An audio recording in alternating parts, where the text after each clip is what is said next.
ibarat burung ya. Kalau panjenengan punya burung piaraan, itu biasanya itu yang dibanggakan apa?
من ذا الذي يشفع عنده إلا بإذنه يعلم ما بين أيديهم وما خلفهم ولا يحيطون بشيء من علمه إلا بما شاء وسع كرسيه السماوات والأرض ولا يؤوده حفظهما وهو العلي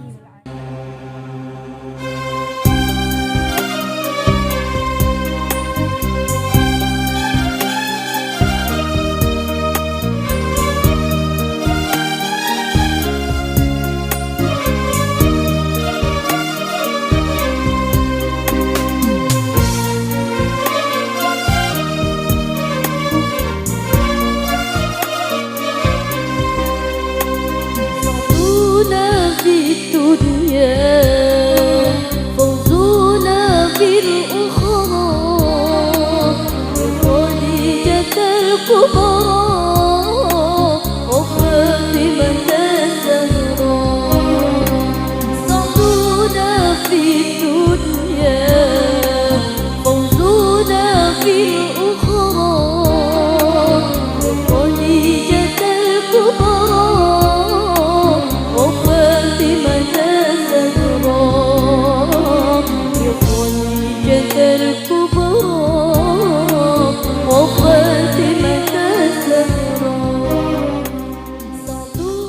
Assalamualaikum warahmatullahi wabarakatuh. Waalaikumsalam warahmatullahi wabarakatuh. Alhamdulillahirrahmanirrahim.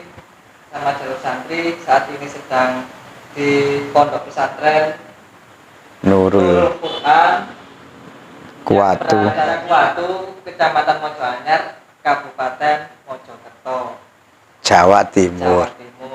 Saat ini kita sedang dengan pengasuhnya. Mari kita perkenalan dulu biar nanti kita makin akrab dengan kiai, makin tambah silaturahminya. Amin, amin, amin. Monggo Ustaz, asmane jenengan, Nggih.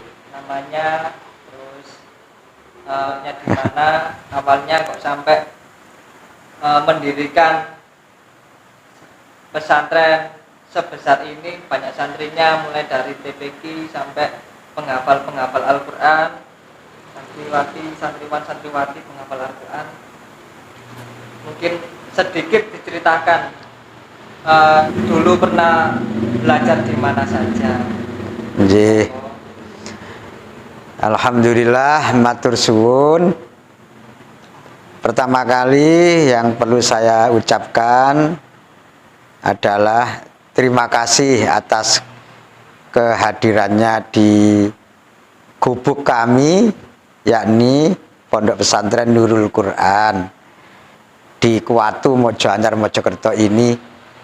Mudah-mudahan silaturahmi ini membawa kemanfaatan dan keberkahan untuk kita semua, khususnya channel Jalur Santri. Amin. Nama saya Muhammad Fauzi Ghafur. asli kelahiran Kuatu. Kebetulan saya dulu pernah ngaji di pondok pesantren As-Sa'idiyah Bahrul Ulum Tambak Beras Jombang sekitar tahun 1988. Kemudian keluar mu'alimin mulai dari MTSN Tambak Beras sampai mu'alimin mu'alimat atas MMA Bahrul Ulum Tambak Beras Jombang, dan keluar tahun 9596. Kemudian saya dipondokkan orang tua, melanjutkan di pondok pesantren Sunan Pandanaran Yogyakarta, takhsis Al-Quran bil Ghaib. Alhamdulillah di sana bisa khatam dan belajar mengamalkan ilmu di sana, sehingga insya Allah 4 tahun di pondok pesantren Sunan Pandanaran, khususnya di bidang Al-Quran. Alhamdulillah setelah itu tahun 2000 pulang, dan tahun 2001 alhamdulillah masyarakat sini punya program yang baik, dipelopori oleh tokoh masyarakat, kepala desa, ingin mendirikan lembaga pendidikan khususnya pondok pesantren. Dan alhamdulillah tanah ini adalah jariahnya desa, diberi oleh desa melalui Pak Kepala Desa, akhirnya diberikan kepada saya dan berdirilah pondok pesantren Nurul Quran ini. Namun sebelumnya sudah ada TPQ zaman itu, akhirnya terus berkembang menjadi pondok pesantren juga madrasah diniyah. Dan sampai hari ini alhamdulillah ya ada beberapa santri, meskipun tidak banyak. Dulu dari 1, 2 akhirnya berkembang. Sekarang yang menghafalkan Al-Quran kurang lebih anak 40 santri, baik putra maupun putri yang khusus menghafal Al-Quran. Tetapi yang mukim di sini itu hanya sekitar 20 orang. Yang lainnya anak kampung tapi mau menghafalkan Al-Quran. Dan alhamdulillah ya ada yang hafal 10, ada yang 20, ada juga yang pernah khatam. Ya, yang penting adalah niat kita adalah mengkader hafidh-hafidhoh yang mudah-mudahan Allah meridhai menjadi ahlul Quran. Amin. Itu sekilas berdirinya pondok pesantren Nurul Quran. Untuk berdirinya di sini mulai pondasi itu tahun 2001 itu. Ya, kemudian alhamdulillah karena di sini sifatnya mandiri, seadanya. Rezeki kita tempelkan jadi lama, pelan-pelan akhirnya ya sekarang santrinya ya 20 itu masih 20. Karena kondisi belum ada sekolahan formal, jadi banyak yang cari yang ada sekolahnya, makanya perkembangannya kurang cepat karena memang belum mampu mendirikan sekolahan formal. Ini khusus hanya takhsis diniyah dan tahfidzul Quran. Tapi juga ada yang sekolah tapi kita ikut filial ya, ikut sekolah-sekolah luar, ada beberapa santri. Ya. Di MTSN Tarik itu, MTS Negeri 3 Tarik, ada yang MTS, ada yang SMP Al-Quran di Tarik. Jadi sementara masih menggabung. Santri yang di sini, yang mungkin di sini, yang hidup di sini, apa ada batas usia minimal berapa atau gimana? Iya, untuk usia santri yang mondok di sini tidak ada batas umur. Tapi kebetulan ini yang banyak yang mondok di sini sifatnya anak-anak dan remaja. Ya ada beberapa santri yang sudah dewasa ada cuma tidak banyak.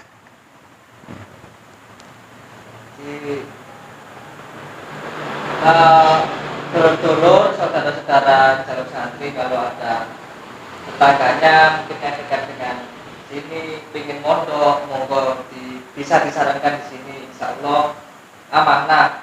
Dan Amin, amin. Visinya itu jelas juga, insya Allah barokah. Amin, amin, amin. Mohon doanya biar ananda santri ini bisa lancar, manfaat dalam menghafal Al-Quran. Insya Allah rata-rata 3 tahun selesai di sini. Jadi program kita itu setahun 10 juz. Jadi 3 tahun selesai. Kegiatan-kegiatan santri, metode-metode pembelajarannya seperti apa? Iya, untuk metode menghafal kita pakai metode yang namanya metode ijmali. Ijmali itu maknanya global, gabungan antara metode konvensional, tradisional dengan yang asriyah, yang modern. Kesimpulannya ada beberapa langkah. Jadi santri pertama saya bacakan, kemudian santri mengikuti. Kemudian santri kita kasih kesempatan untuk menghafal, melancarkan hafalannya. Setelah itu nanti maju kita simak bin nazar. Kemudian besoknya kita suruh setoran hafalan ayat yang kita bacakan tadi. Itu minimal dalam sehari 1 halaman. 1 halaman boleh dicicil, boleh penuh 1 halaman. Artinya selama 1 hari. Misalnya pagi setengah halaman, sore setengah halaman. Nanti malamnya harus setor 1 halaman penuh. Jadi bisa dikalkulasi. Kalau 1 hari 1 halaman, berarti 20 hari 1 juz. Itu. Nah, bisa dikatakan 1 bulan dapat 1 juz setengah. Tapi biasanya anak-anak minimal rata-rata 1 juz. Itu untuk melancarkan dan mengulang-ulang lagi itu 1 juz.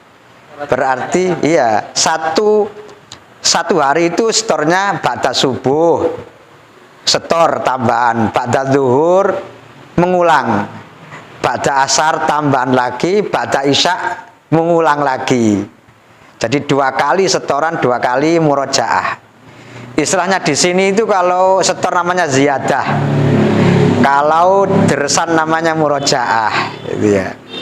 Nah, nanti setelah dapat 1 juz, santri tidak boleh nambah dulu kecuali harus melancarkan 1 juz itu. Harus mau disimak pakai mic bil ghaib, disimak teman-temannya harus lancar. Kalau sudah lancar, juz 2. Begitu seterusnya. Sehingga 1 tahun anak-anak minimal dapat 10 juz. Kadang juga lebih. Jadi bisa dikalkulasi, bisa 3 tahun selesai. Bahkan ada yang kurang dari 3 tahun. Jadi ini apa?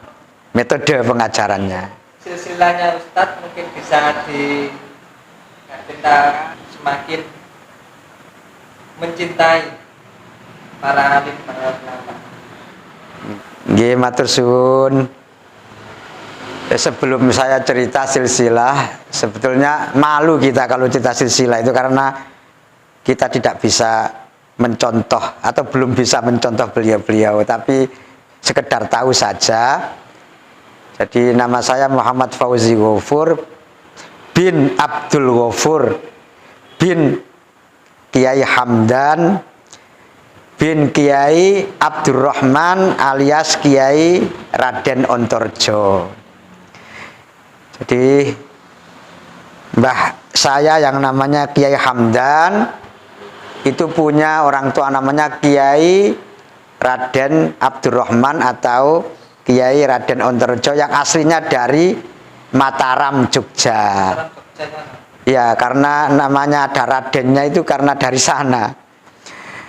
Beliau masih keluarga dengan Pangeran Raden Ontowiryo atau Pangeran Ontowiryo yang kita kenal dengan nama Pangeran Diponegoro, masih keluarganya. Nama mbah saya namanya Raden Ontorjo.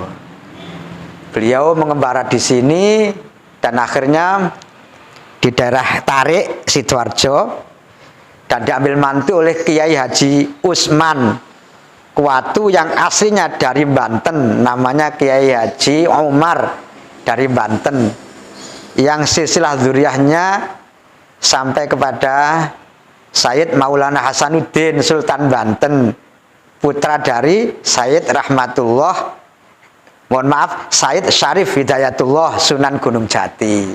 Jadi masih dzurriyyah dari sana. Beliau Kiai Usman atau Kiai Umar ini rawuh ke sini dan uzlah di sini. Jadi punya anak buahnya, diantaranya yang namanya Mbah Nyai Hasinah. Mbah Nyai Hasinah ini akhirnya dipun garwa kalian Mbah Raden Ontorjo wau, ketika nikah namanya diganti dengan Abdurrahman untuk penyamaran karena zaman itu masih zaman perjuangan, zaman Belanda. Karena beliau dicari Belanda karena namanya Raden Ontorjo itu masuk target ya, masuk operasi masih pasukan dan pengawal khususnya Pangeran Diponegoro waktu itu. Akhirnya berkembang di sini dari Kiai Hamdan yang menikah dengan Nyai Marwah dari Mojosari, ya masih Bani Abak, Bani Kiai Amir, Kiai Baihaqi itu dari Nyai Marwah, menikah dengan Kiai Hamdan, lahirlah beliau-beliau Kiai ulama di daerah sini yang namanya Kiai Said Hamdan Tarik, Kiai Nur Salim Kuatu, Kiai Abdul Mukti Sidoarjo, Gedangan, kemudian dan adik-adiknya kebetulan Allah kasih derajat jadi sesepuh, jadi kiai di daerah masing-masing, termasuk buya saya yang namanya Abdul Ghafur. Meskipun kiai kampung, tapi alhamdulillah manfaat.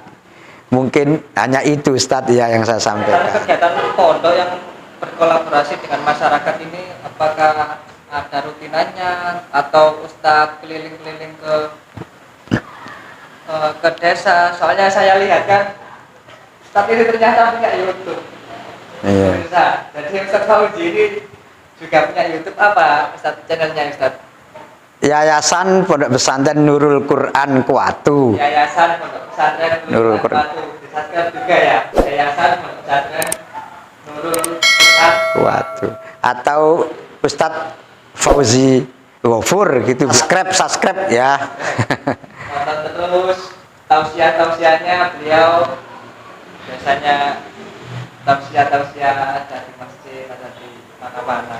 Alhamdulillah, memang dari awal kita mendirikan pondok ini, di antara visi misinya itu memang kita itu melayani masyarakat, bisa sinergi dengan masyarakat, tidak tertutup, welcome sekali dengan masyarakat. Makanya kita mengadakan pengajian rutin dengan masyarakat sekitar, bahkan umum, juga melibatkan wali santri semua, itu termasuk wali santri TPQ yang santrinya 200 itu ikut semua. Itu 2 minggu sekali, minggu pertama dan minggu ketiga. Itu biasanya pagi jam 7, kemudian kita awali dengan mujahadah, kemudian sholat hajat, sholat duha, dan seterusnya, baru kita pengajian. Itu untuk masyarakat desa Kuatu atau bisa umum? Bisa umum dari mana saja ya. Jadi itu ada channelnya, bisa dilihat nanti ketika ada majelis itu. Oleh karena itu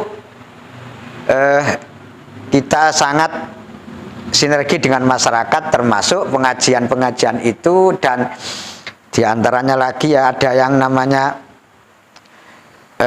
belajar Banjari, sholawatan, juga melibatkan anak-anak kampung dengan sini, sambil selingan biar nggak jenuh gitu ya. Pesan untuk santri-santri Ustadz, dan mungkin juga kita sebagai remaja, sebagai pemuda-pemuda, agar bisa nanti menambahkan keimanan, ketakwaan.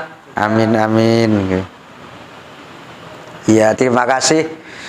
Pada intinya channel Jalur Santri ini sangat bagus sekali, bermanfaat. Ini namanya jariah ilmu ya. Ini nanti yang dilihat oleh orang banyak dan akan mencontohnya atau mengambil hikmah yang baik. Yang perlu saya sampaikan kepada teman-teman channel Jalur Santri khususnya, atau kepada ananda-ananda para santri dan remaja, yakinlah bahwa yang terbaik itu adalah orang yang belajar Al-Quran dan mengamalkannya. Khairukum man ta'allamal Quran wa 'allamahu. Jadilah khairukum, orang yang terbaik. Siapa orang yang belajar Al-Quran dan mengamalkan Al-Quran, mengajarkan Al-Quran.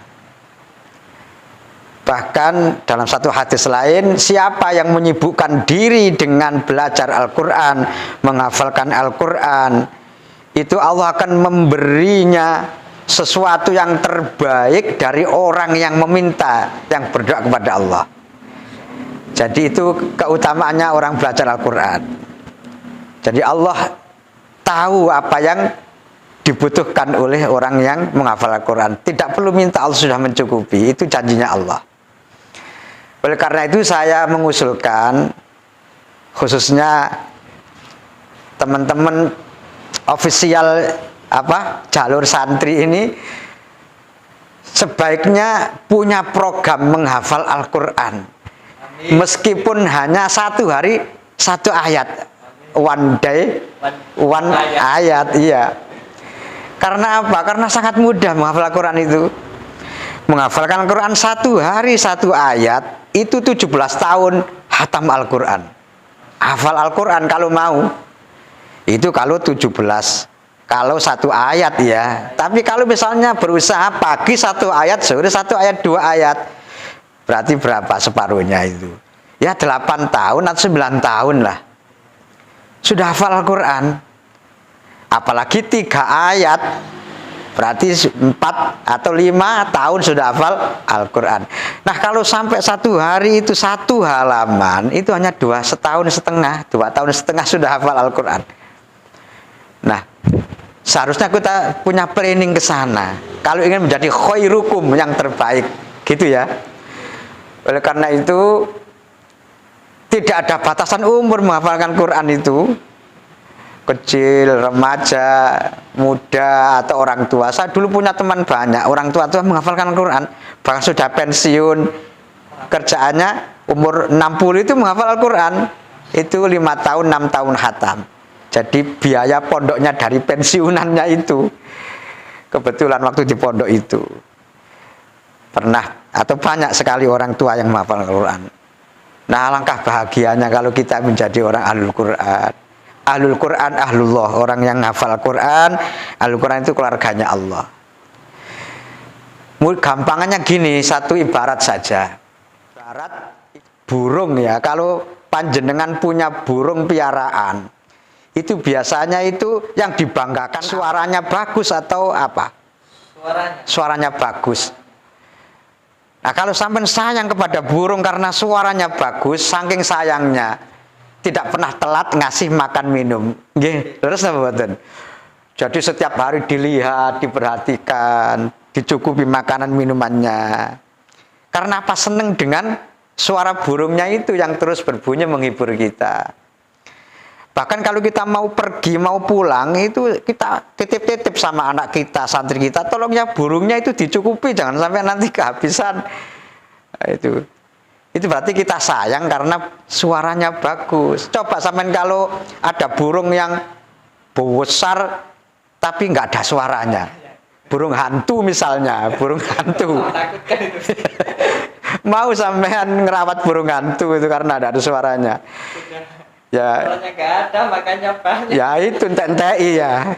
Oleh karena itu kita itu ibaratnya burung ya. Kita nggak bisa keluar burung dalam sangkar, nggak bisa cari makanan, cuma kita bisanya hanya bersuara, artinya membaca Al-Quran, terus Quran, sehingga Allah yang punya kita, yang punya Al-Quran itu akan memperhatikan kita. Iya, jadi makanya orang-orang ahlul Quran itu masalah duniawi biasanya tidak kepikiran karena Allah sudah mencukupinya. Karena apa? Suka. Lah biar kita disenangi oleh Allah, kita menjadi yang terbaik. Yang terbaik bagaimana? Belajar membaca dan menghafal Al-Quran. Minimal lah, minimal ini saudara-saudara ini ya hafal 1 juz atau 2 juz lah minimal. Satu hari. Boten ya selama ini, selama hidup itu minimal harus punya hafalan lah juz 30, juz 1 nanti biar nanti buat kendaraan, sangu, tiket kalau kita sowan kepada Allah. Saya hafal Al-Quran mana juz 30 sama juz 1, nah, pembuka dan penutup minimal lah itu ya. Jadi biar nanti kita itu paling tidak termasuk ahlul Quran, itu yang terpenting. Dan mudah-mudahan insya Allah Al-Quran itu kan menolong kita. Iqra'ul Quran fa innahu ya'tikum yaumal qiyamah syafi'al yashabi. Bacalah Al-Quran karena besok Al-Quran itu memberikan syafaat pertolongan kepada kita di hari kiamat. Itu yang terpenting menurut saya. Ada tambahan lagi Ustaz? Tambahannya ya mudah-mudahan doa saja, harapan saja, mudah-mudahan channel Jalur Santri ini berkembang dan tentunya membawa manfaat dan hikmah, terutama khusus generasi muda di saat era modernisasi zaman digital ini. Kita manfaatkan medsos ini untuk mewarnai informasi biar tidak hanya yang sifatnya negatif, tapi kita juga ikut mewarnai dengan positif. Karena kita lebih banyak pegang HP timbang Al-Quran. Dan kalau kita pergi itu nggak bawa Quran itu nggak nyesel. Tapi kalau nggak bawa HP kayak kehilangan. Nah itu ini bahaya ini, bahaya. Oleh karena itu kita berusaha meskipun kita bawa HP, jangan sampailah HP ini melupakan Al-Quran, mengalahkan Al-Quran. Dalam satu hari kalau kita nggak bisa baca itu nyesel, mestinya nyesel sekali kenapa sehari ini nggak bisa baca Al-Quran, nggak bisa menghafal 1 ayat atau 2 ayat. Melebihi nyeselnya ketika tidak bawa HP, mestinya seperti itu ya. Oleh karena saya khawatir Ustadz nanti itu kalau dalam kubur itu nanti ditanya man rabbuka, siapa penggerakmu? Sebentar malaikat saya tak lihat HP dulu, repot nanti itu ya. Ya oleh karena itu tolonglah, meskipun ini zaman medsos, zaman HP, zaman digital, kita jangan sampai kalah lah. Membaca Al-Quran, mempelajari Al-Quran dan seterusnya. Kira-kira gitu Ustadz ya. Alhamdulillahirrahmanirrahim. Semoga perbincangan kali ini semakin membawa keberkahan bagi kita semuanya. Amin. Dari saya akhiri. Assalamualaikum warahmatullahi wabarakatuh. Waalaikumsalam warahmatullahi wabarakatuh. Nggih. A'udzu billahi minasyaitonir rajim. Bismillahirrahmanirrahim. Allahumma shalli wa sallim wa barik ala sayyidina wa maulana Muhammad walhamdulillahi rabbil alamin. Allahumma ja'alna wa auladana wa dhurriyyatina wa talamidana wa tilmidatina min ahlil ilmi wa ahlil khair wa ahlil Qur'an wa hafizil Qur'an wa hamilil Qur'an wa zayyin akhlaqana bi khuluqil Qur'an wa la taj'alna wa iyyahum min ahli syarri wad dhair. Rabbi ja'al hadzal balada amina, Rabbi ja'al hadzal balada amina, Rabbi ja'al hadzal balada amina. Allahumma sallimna wal muslimin, Allahumma sallim dinana wa sallim imanana wa sallim islamana wa sallim abdanana wa sallim a'malana wa sallim ulumana wa sallim qulubana wa sallim arzaqana wa sallim jawarihana wa sallim ahlana wa auladana wa dhurriyyatina wa talamidina